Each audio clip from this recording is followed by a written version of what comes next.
Não, eu quis resgatar a maioria das coisas assim, mais relevantes. Assim. Talvez eu não coube, né, todas, mas eu quis colocar as que mais foram relevantes. Assim, não, eu acho que foram todos, assim, todos que eu pergunto porque às vezes tem algumas discussões, né, que acontecem e que vocês naquele momento eu não quis colocar. Por exemplo, só puxando pro agora, que se repercutiu muito. O pau quebrou, né? O pau quebrou lá na Arena do Jacaré, no jogo entre Cruzeiro e América, depois da partida, no vestiário do Cruzeiro. Eu imagino que, pelo vestiário do Cruzeiro ser tão próximo, fica muito próximo ali na Arena do Jacaré, ficou mais fácil de todo mundo ouvir. É normal, Léo, em jogos tão quentes e que acontecem em derrotas, o jogador chegar chutando o balde mesmo dentro do vestiário? Acontece, várias vezes. Acontece, mas assim, são eventuais. Nessa trajetória nossa de 2017 não houve isso, não aconteceu. Embora a gente começou lá, os primeiros jogos da Copa do Brasil, que foram aqueles jogos de um jogo apenas, que empate era... A gente pegou volta redonda no primeiro jogo e a gente foi contando. Não teve assim nenhum momento. Episódio. Teve até episódios que nós perdemos. E aí eu citei algumas falas importantes, algumas coisas que foram legais, de equilíbrio, de ponderamento, de maturidade naquele momento, para que a gente pudesse alcançar a vitória. Briga, não teve, assim, não teve discussão. Você já viveu isso existe, em algum vestiário? Várias vezes, várias. E aí você é um daqueles caras que, pô, galera, separa aí, vamos. Ou não. Ou você é desses que tem hora que chega na voadora. Quando pisa no calo, né? Quando acende. A gente também tem os nossos momentos também. Teve um momento no Palmeiras, quando estava um momento no Palmeiras, que é o Kleber Gladiador, assim, um cara super sossegado, tranquilo, mas teve um dia que pisaram no calo dele também, que ele chegou no vestiário chutando balde, pô. Chutando balde com outro jogador lá e queria socar ele, dar soco. O treinador da época só virou Quem que era costas, o treinador? Assim, o Filipão. Filipão Só virou as costas e deixou o pau quebrar. Mas aí a gente chegou lá e separou e foi tudo bem. O Kleber Mas é um cara tranquilo mesmo. Sossegado. No trato, no dia a dia, ele é tranquilo. Sossegado, né? Olha, e aí passou isso aí, a quinta estrela, o quinto título da Copa do Brasil, virou livro. Depois o outro ano ainda foi bom, teve a sexta estrela.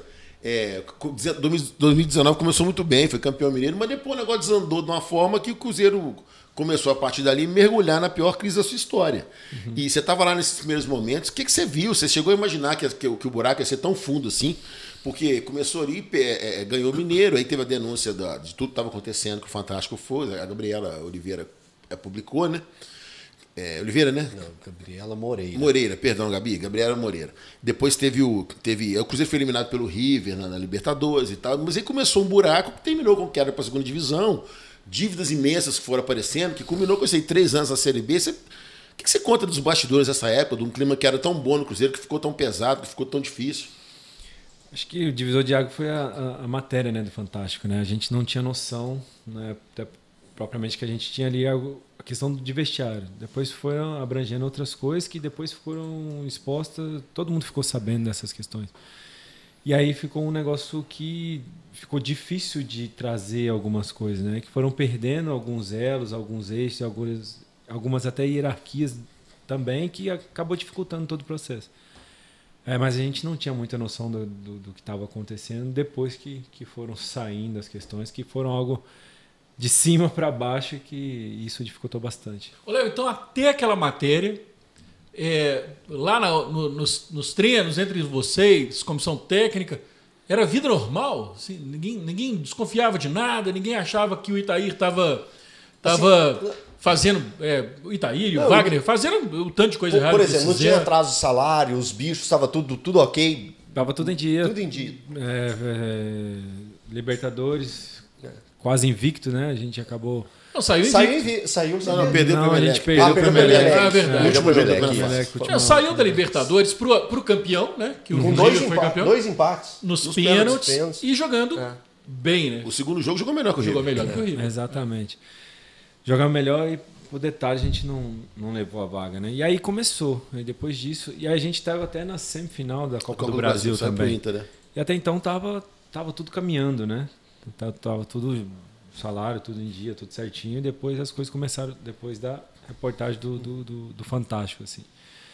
Era uma coisa que a gente não tinha noção, assim, foi algo muito salário mais abrangente. Começou a atrasar? E aí depois ainda, com os anos, principalmente em 2020, que eu decidi ficar no Cruzeiro independente, a gente não sabia se ia ter salário, não sabia se ia ter time, até porque o time que a gente treinava em 2020 era o treinador de goleiro como volante, o preparador físico como lateral esquerdo, não tinha time, então a gente estava esperando os meninos saírem da copinha para integrar ali o nosso time para começar o Campeonato Mineiro, né? E aí foi que também eu dei uma entrevista também falando que ia ficar e tal. Eu tinha 2 propostas do Bahia e do Santos. E aí eu pedi o Adilson para falar na coletiva. E aí foi um processo assim difícil assim também, mas as questões foram aparecendo, continuaram aparecendo também, que isso acabou sendo difícil também de reajustar, de blindar, de fazer essas coisas para que pudesse recuperar também. Mas foi um momento assim que foi muito importante assim para mim, porque eu fui bicampeão brasileiro, bicampeão da Copa do Brasil, né, mais de uma década no clube. Muito feliz assim, todo esse momento, toda essa questão assim, cara, e que quando eu tomei a decisão de ficar no Cruzeiro assim, foi um momento que, cara, para mim surtiu às vezes um reconhecimento maior do torcedor do que provavelmente ser campeão brasileiro, assim, pelo outros valores, né, por gratidão, por caráter, por honestidade, por cara limpa, por dar cara para bater, por estar ali naquele momento e assim o reconhecimento do torcedor assim para mim foi algo até hoje, né, assim, para onde a gente vai eu gosto disso, eu vou na comunidade, vou nos empresários, vou no bairro legal, todo mundo recebe bem por causa disso, né? Eu acredito que vai muito mais além do que preço, salário, valores ou até mesmo, mas é pelo carinho, pela história, pela identificação, né? Pelo caráter, pelo profissionalismo que a gente foi encontrando e criando durante esse período, né, de 11 anos de Cruzeiro. Ô Léo, você falou a respeito desse ano de 2020 e a gente acompanhou muito de perto, vivendo todas essas situações que o Cruzeiro viveu. O que mais te chocou e te entristeceu? Você vendo, acompanhando ali de perto, junto com funcionários, com as pessoas que trabalham lá dentro do Cruzeiro, o que mais te deixou chateado, te chocou, quando você pensava assim, nossa, esse clube tinha tanta coisa e hoje eu estou vendo isso? Por exemplo, falta de salário para pessoas que trabalham na jardinagem, na rouparia. O que te deixou assim impactado? O Cruzeiro foi mudando, né, nesse período assim, né, foi mudando a cara, foi mudando algumas coisas, até mesmo questões financeiras, né, isso foi prejudicando bastante. Mesmo depois, né, a vinda de outros presidentes, outras pessoas vieram também, continuaram com a promessa de que as coisas iam ajeitar, mas acabou também tendo essa dificuldade, né, de salário, né, com todo o rombo, com todas as questões. Tipo assim, eu não sei ainda, não conheço ainda, porque todo mundo que chega fala dessa questão difícil que o Cruzeiro passa financeiramente, com toda a dívida e tal. E aí chegam com esse mas e acabou tendo dificuldades, né? Acaba assim tendo dificuldades e aí a gente sabe até um certo ponto, depois a gente não sabe mais aquela questão toda, mas para controlar isso dentro de campo, vestiário, né, isso acaba sendo difícil, assim, com todas essas dificuldades, principalmente até funcionários também, né? Ganham menos, geral, né? Geral.